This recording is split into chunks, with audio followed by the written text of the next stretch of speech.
Hay una cosa que casi nadie sabe sobre Julio César, y es que en el momento más glorioso de su vida, cuando el mundo entero lo miraba con una mezcla de terror y admiración sin precedentes, él ya sabía que lo iban a matar. Pero eso vino después. Primero, vino la Galia, 58 a.C. Los ejércitos romanos llevan décadas conquistando territorios, pero ningún general se había atrevido a mirar hacia el norte con esa ambición fría, calculada, casi irracional. La Galia no era un territorio menor ni una provincia fácil de someter. Era una región inmensa, salvaje y profundamente hostil, habitada por pueblos guerreros que llevaban siglos resistiendo cualquier intento de sometimiento externo. Cruzar esa frontera significaba apostar absolutamente todo: la vida, la carrera política, el nombre, la familia, y Julio César lo hizo sin titubear ni un solo instante.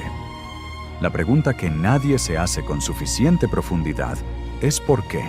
¿Por qué un hombre en la cumbre de su influencia política en Roma decide marcharse años a una guerra que nadie le pidió que ganara, en territorios que la mayoría de romanos ni siquiera sabían ubicar en un mapa? Y la respuesta dice más de él que cualquier batalla que haya librado en toda su vida. César no era solo un general, era la persona más políticamente inteligente de su época, y sabía algo que sus rivales tardaron demasiado tiempo en comprender. En Roma, el poder no se sostenía con discursos brillantes, ni con alianzas familiares. Se sostenía con oro, con legiones completamente leales, y con victorias tan aplastantes que la gente no pudiera ignorarlas aunque quisiera. La Galia era su inversión, la más brutal, calculada y extraordinariamente exitosa inversión de toda la historia antigua. Antes de hablar de las batallas, hay que entender de dónde venía este hombre, porque su origen lo explica absolutamente todo. César nació en el año 100 a.C. en una familia patricia, es decir, de la nobleza romana. Pero ojo, nobleza en Roma no significaba automáticamente riqueza ni poder real. Significaba nombre, linaje ilustre, expectativas enormes y, muchas veces, deudas todavía más enormes que el apellido que las generaba.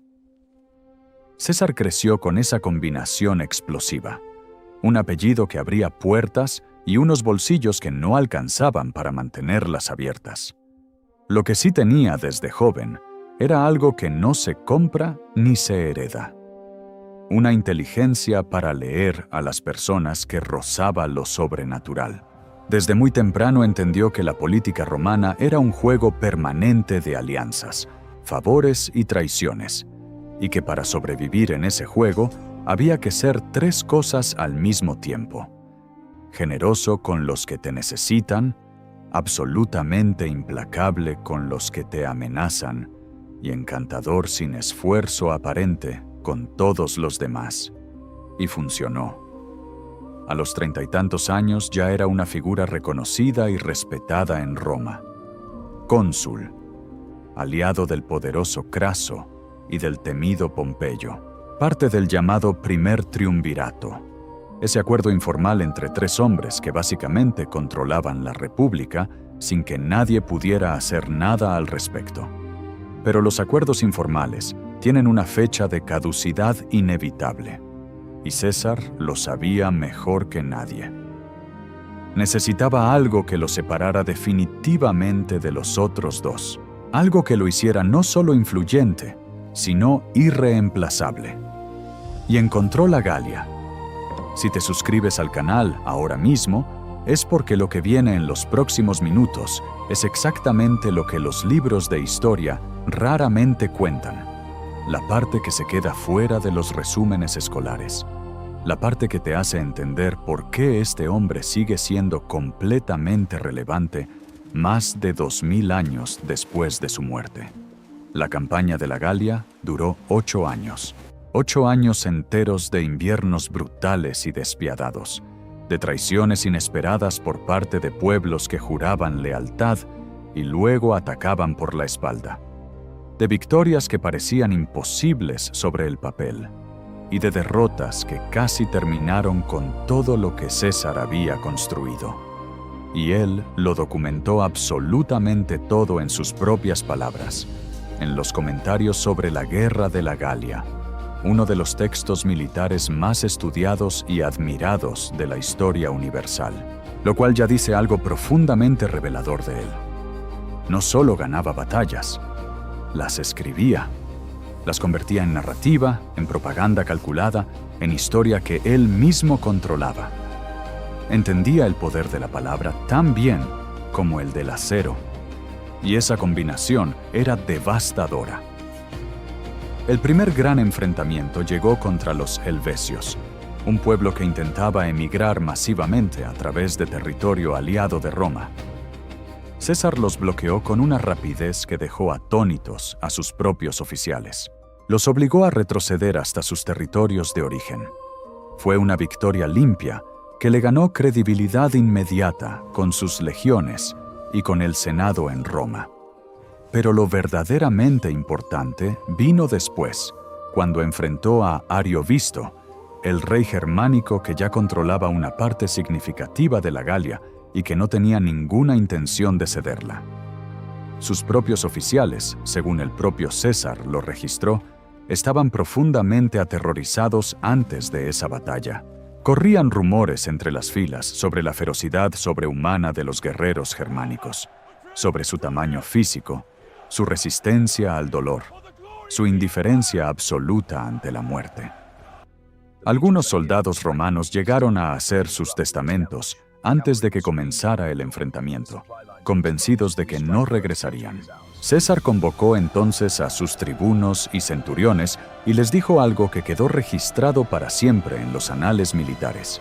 Si el resto no lo acompaña, él marchará solo con la 10ª legión, que sabía sin sombra de duda que no lo abandonaría jamás.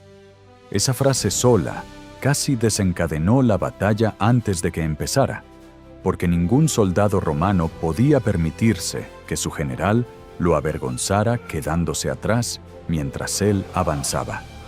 Y ganaron. Pero la Galia no se rendía tan fácilmente. Nunca lo hacía.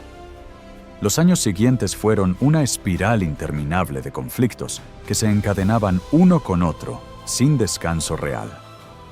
Las tribus galas se reorganizaban tras cada derrota, forjaban nuevas alianzas, aprendían de sus errores con una velocidad que incomodaba profundamente a los estrategas romanos.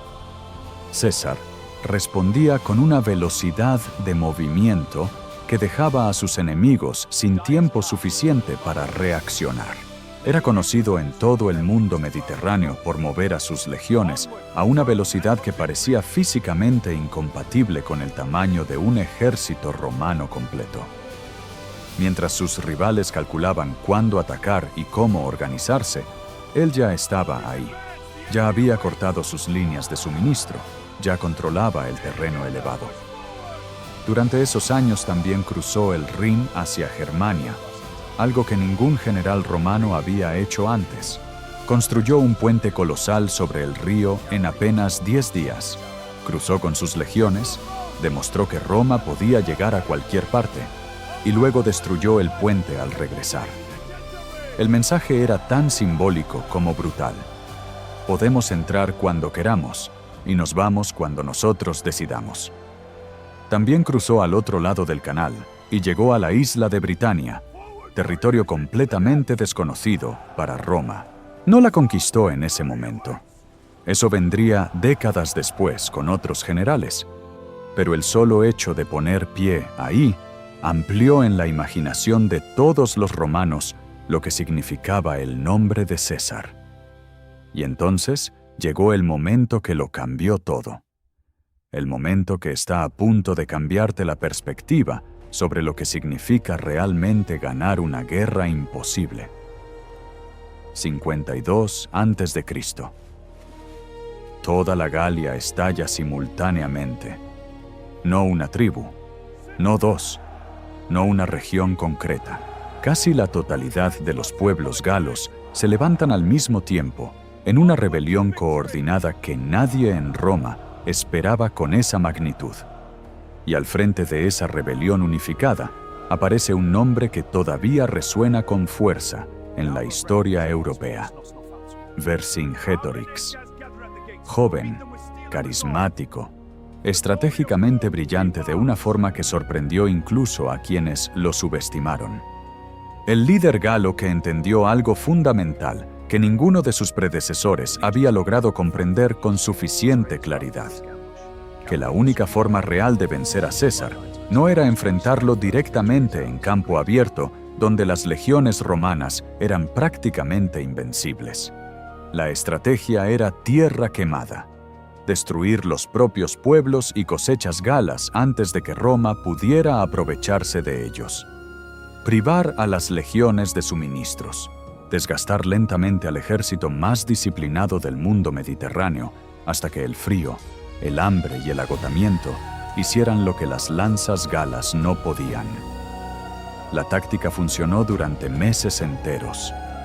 César estaba en una situación que nunca antes había enfrentado en toda su vida militar. Sus líneas de abastecimiento cortadas o seriamente comprometidas, el invierno más duro de la campaña encima, y un enemigo inteligente que desaparecía en el terreno antes de que pudiera golpearlo con fuerza. Por primera vez en la Galia, la iniciativa no la tenía él. Y entonces vino Alesia, la batalla que los estudiosos militares todavía analizan con asombro. Vercingetorix se refugió en la ciudad amurallada de Alesia, con una fuerza estimada en 80.000 guerreros, esperando que el ejército de rescate galo llegara a tiempo para atrapar a César entre dos fuerzas. César tomó entonces la decisión más audaz, más arriesgada y más extraordinariamente ejecutada de toda la guerra: no asaltar la ciudad. En cambio, ordenó construir 2 líneas de murallas enormes y completamente equipadas alrededor de Alesia. Una línea interior para mantener sitiados a los galos dentro, sellando completamente su salida, y una línea exterior para protegerse del ejército de rescate masivo que estaba en camino. Aproximadamente 20 kilómetros totales de trincheras profundas, empalizadas de madera, torres de vigilancia, fosos con estacas ocultas. Todo construido en semanas con una disciplina de ingeniería que todavía asombra a los expertos modernos. Cuando el ejército de rescate galo llegó desde el exterior, con estimaciones antiguas que hablan de 200.000 o incluso 300.000 guerreros, los romanos se encontraron atrapados literalmente entre 2 fuerzas enormes. Dentro los 80.000 sitiados que empujaban hacia afuera. Fuera los cientos de miles que empujaban hacia adentro. Y en medio, las legiones de César. Lo que pasó en esos días es uno de los enfrentamientos más extraordinarios y mejor documentados de la historia militar universal. Las legiones de César luchaban en 2 frentes completamente simultáneos, con los propios generales romanos corriendo físicamente de un sector al otro del muro para reforzar los puntos donde la línea casi se quebraba. Hubo momentos concretos, registrados en los propios escritos de César, en que el colapso parecía inevitable. Momentos en que el resultado de toda la guerra y de toda la historia posterior de Roma pudo haber sido completamente diferente. Pero la línea no cedió. Vercingetorix se rindió al día siguiente. Salió a caballo del campamento derrotado. Dio una vuelta silenciosa alrededor de César sentado en su silla de mando. Desmontó lentamente y se arrojó a sus pies en el gesto de rendición más cargado de significado que produjo toda la guerra. Fue capturado, encadenado, llevado a Roma como prisionero de guerra, exhibido durante el desfile del triunfo de César 6 años después y ejecutado. Así terminaba formalmente la resistencia de la Galia libre. Y aquí viene la parte que transforma completamente todo lo que acabas de escuchar. César no conquistó la Galia solo para Roma. La conquistó estratégicamente para sí mismo. Con el botín de esas campañas pagó deudas colosales que arrastraba desde hacía años. Financió obras públicas monumentales en Roma que le ganaron el amor masivo y entusiasta del pueblo, y mantuvo a sus legiones con una lealtad que iba mucho más allá de la disciplina militar ordinaria. Sus soldados lo adoraban con una intensidad que desconcertaba a otros generales romanos. Lo habían visto comer exactamente lo mismo que ellos en los peores días de la campaña, marchar a su lado cuando los caballos no podían avanzar en el barro, llorar abiertamente por los caídos con una emoción genuina que ningún general romano de su época se permitía mostrar públicamente.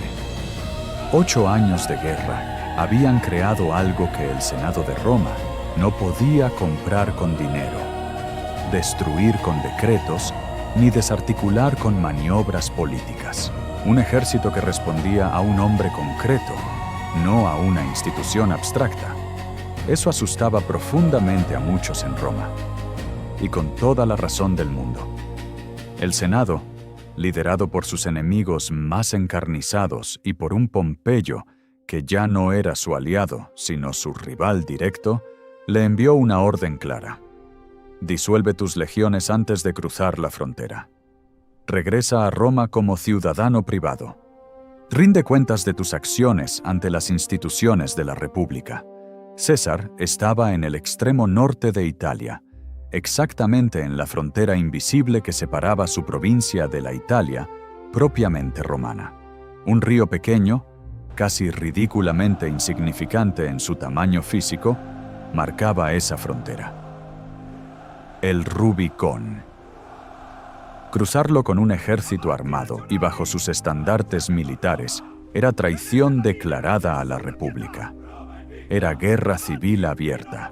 Era apostar absolutamente todo lo que había construido durante décadas a una sola tirada de dados irreversible. Se detuvo en la orilla durante horas. Sus generales más cercanos permanecían a su lado sin decir una sola palabra. Sus legiones esperaban en un silencio tenso y cargado. Y luego César pronunció la frase que se ha repetido en incontables idiomas durante más de 2000 años consecutivos. La suerte está echada. Y cruzó. Roma nunca volvió a ser la misma república que había sido.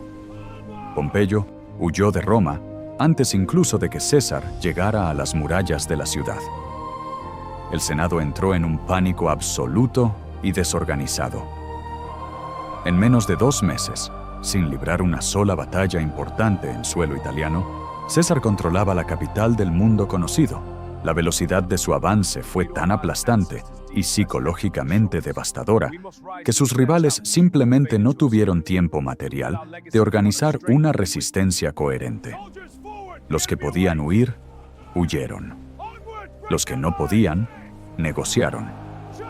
Lo que siguió fue una guerra civil que se extendió como fuego por todo el mundo romano conocido. Hispania, Grecia, Egipto, África del Norte. En Farsalia, en el corazón de Grecia, César destruyó completamente al ejército de Pompeyo, a pesar de estar en inferioridad numérica significativa, en lo que muchos historiadores militares consideran su obra maestra táctica absoluta. Pompeyo huyó a Egipto buscando refugio y fue asesinado allí mismo por cortesanos del rey egipcio, que creían que así ganarían el favor inmediato del vencedor. Cuando César llegó poco después y le presentaron la cabeza de su antiguo aliado, suegro y rival, según múltiples fuentes de la época, lloró abiertamente. Si esa reacción fue completamente sincera o magistralmente calculada para la audiencia presente, nadie en 2000 años ha podido determinarlo con certeza. Pero sí sabemos con absoluta seguridad que César entendía el valor simbólico y político de las emociones, tanto como el de las victorias militares. En Egipto, conoció a Cleopatra. Esa historia merece un video completamente aparte y lo va a tener en este canal. Pero lo que importa en este momento es lo siguiente. César no llegó a Egipto en busca de aventura romántica ni de distracciones exóticas. Llegó para resolver una crisis dinástica concreta que amenazaba seriamente los intereses estratégicos de Roma en la región más rica del Mediterráneo oriental. Lo que encontró fue una reina extraordinariamente inteligente que llevaba años esperando con precisión calculada a alguien con suficiente poder real para cambiar completamente su destino personal y dinástico. Y los dos reconocieron en el otro algo que difícilmente volverían a encontrar con ninguna otra persona en sus vidas. De regreso en Roma, César fue nombrado dictador. Primero por un período de 10 años, luego de por vida. Ese último título fue el error político más costoso que cometió en toda su existencia, no necesariamente porque fuera un acto tiránico en su contenido práctico, sino porque rompía irreparablemente el equilibrio psicológico fundamental que sostenía la identidad entera de la República Romana desde hacía 5 siglos. La República funcionaba sobre una idea que era casi religiosa en su importancia para los romanos. Ningún hombre puede concentrar todo el poder para siempre. Ninguno. Esa era la línea que no se cruzaba. Cuando César aceptó la dictadura perpetua y la hizo oficial, le dijo a 200 senadores que esa línea ya no aplicaba para él, que era la excepción que cambiaba la regla para siempre. 15 de marzo del 44 a.C. Los idus de marzo, la fecha más famosa del mundo antiguo. César llegó al teatro de Pompeyo, donde el Senado se reunía temporalmente mientras se reparaban sus instalaciones habituales, ignorando de forma deliberada múltiples advertencias que habían llegado a sus oídos en los días anteriores.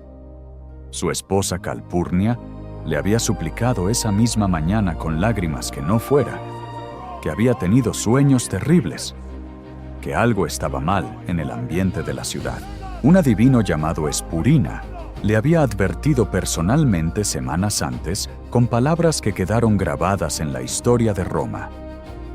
César desestimó todo. Los que tramaban su fin llevaban semanas contando exactamente con eso, con que su confianza absoluta en sí mismo lo haría ignorar las señales más evidentes. Más de 20 senadores participaron en lo que ocurrió en esa sala. 23 heridas registradas por los médicos de la época.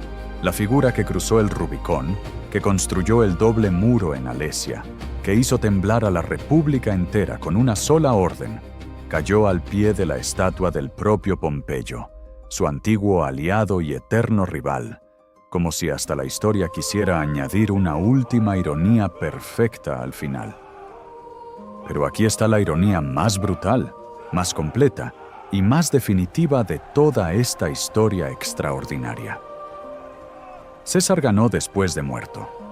Su heredero adoptivo, el joven Octavio, de apenas 19 años, aprovechó el caos político y el vacío de poder que siguió al atentado con una frialdad y una inteligencia que habrían dejado orgulloso al propio César. Destruyó metódicamente a los conspiradores. Derrotó al último de los rivales serios que quedaban, Marco Antonio, en una guerra final que cerró décadas de inestabilidad, y se convirtió en Augusto, el primer emperador real y reconocido de Roma.